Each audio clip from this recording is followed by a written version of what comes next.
There was a time when Meghan Markle's name alone could dominate a news cycle. Every appearance sparked debate. Every interview triggered headlines.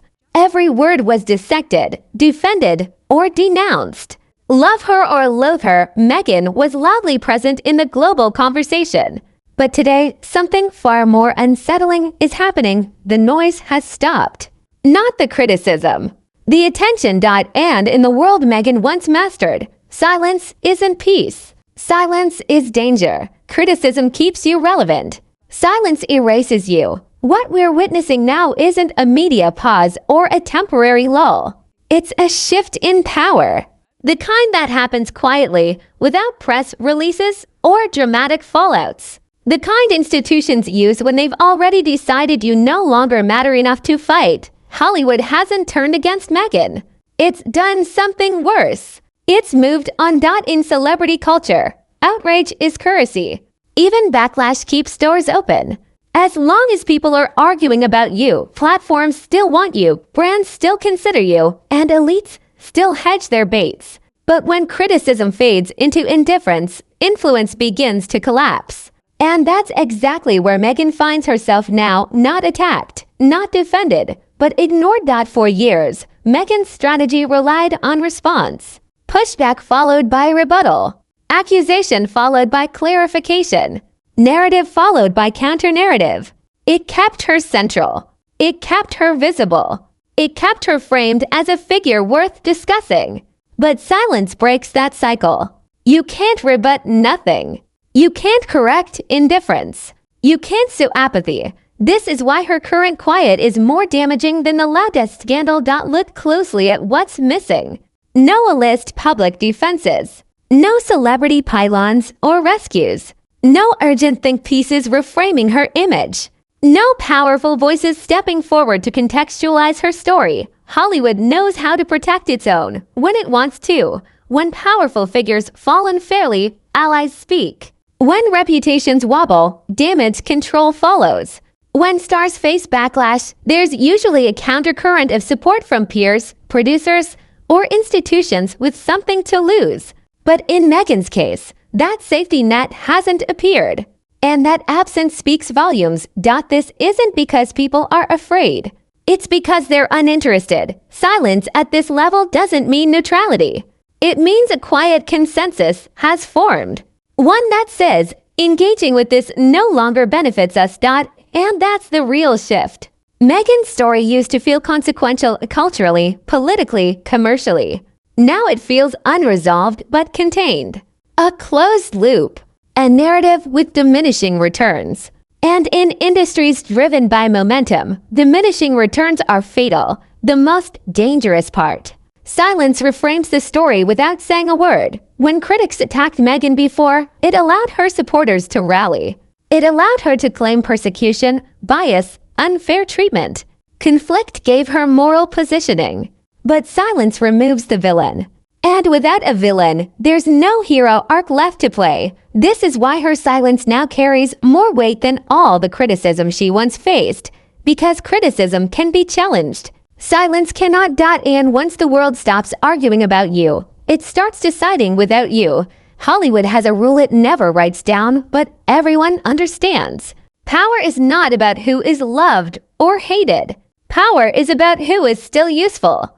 And usefulness is measured in one simple currency: whether your presence makes other powerful people safer, richer, or more influential. When that equation breaks, the exit is never dramatic. It's quiet. Invitations stop coming. Calls aren't returned. Names aren't mentioned. Silence replaces confrontation because confrontation still gives relevance. This is the stage Meghan Markle has entered now. For years, Meghan existed as a lightning rod. She polarized audiences, divided commentators, and forced institutions to react. That reaction alone gave her leverage. As long as people felt compelled to respond to her narrative, she controlled the tempo. Hollywood, media houses, and cultural platforms don't mind controversy, they monetize it. What they fear is unpredictability without payoff. And that's the shift we're seeing. Criticism once worked in Meghan's favor because it created urgency. Urgency drives bookings, contracts, and important conversations. Silence, however, creates distance. And distance is where influence goes to die. Hollywood elites operate on risk assessment. They ask quiet questions behind closed doors. Does aligning with this person bring more upside than downside? Does defending them cost political capital? Does featuring them alienate other stakeholders? At one point, Meghan's story symbolized progress, disruption, and moral authority. Backing her felt safe, even fashionable. But narratives age. And when a narrative stops evolving, it becomes baggage. The problem with silence is that it signals a conclusion has already been reached. Internally. No public announcement. No scandal. No cancellation. Just a collective decision that engagement no longer serves the ecosystem. This is why silence is more dangerous than criticism. Criticism suggests debate. Silence suggests finality. Look at how Hollywood treats fallen stars it still values. When a celebrity faces backlash but remains profitable, defenders emerge. Articles appear reframing context. Anonymous sources speak up. Close friends clarify intentions. Industry allies leak supportive quotes. Meghan isn't receiving that treatment anymore. And that's not accidental. It means the industry doesn't feel the need to protect her. Hollywood loyalty isn't emotional. It's transactional. When someone stops generating cultural momentum, support evaporates. And momentum doesn't come from statements, it comes from organic pull. From people wanting to be near you without being asked. From institutions wanting your presence because it elevates them. Silence means that pull is gone. Another uncomfortable truth is this: Meghan's silence isn't perceived as dignity. It's perceived as absence. In elite circles, choosing not to speak only works when your power is already unquestioned. Beyoncé can disappear because her influence is established. Angelina Jolie can go quiet because her legacy is secure. Meghan never reached that stage independently. Her influence was always tied to narrative velocity, interviews, revelations, positioning. Without constant narrative motion, the structure collapses. And here's where it becomes truly dangerous. Silence allows others to rewrite your story without resistance.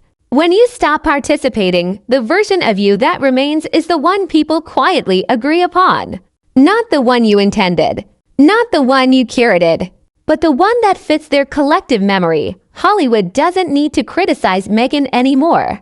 It has already categorized her. This is why major platforms no longer rush to include her. Not because they fear backlash, but because they don't see cultural return. The conversation has shifted from what does Meghan represent to what does Meghan add? And that's a brutal question. Even more telling is how silence affects perception over time. Audiences assume absence equals decline. Not immediately, but subtly. First, curiosity fades, then relevance, then authority. By the time the subject tries to re-enter the conversation, the room has moved on. This is the trap silence creates. Meghan's brand was built on voice, on speaking truth, telling stories, reframing experiences.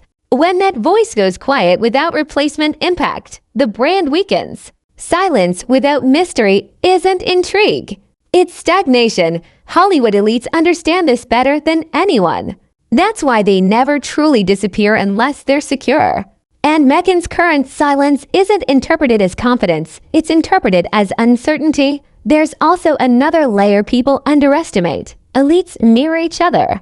When one powerful figure steps back, others follow. Not out of malice, but self-preservation. No one wants to be the last person publicly backing a narrative that no longer carries weight. Silence spreads faster than criticism because it requires no justification. And once silence becomes consensus, reversal is extremely difficult. This is where Meghan's situation becomes structurally dangerous. Criticism can be confronted. Silence cannot. There's nothing to argue against. Nothing to rebut.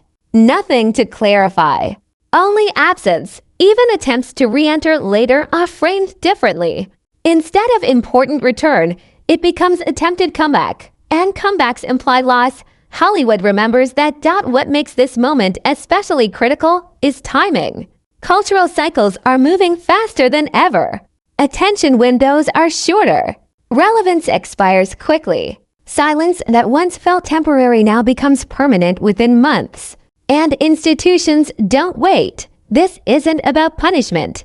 It's about prioritization. And right now, Meghan is no longer a priority. That's why silence is more dangerous than criticism. Criticism keeps you in the arena. Silence moves you outside it. And once the arena doors close, knocking rarely works.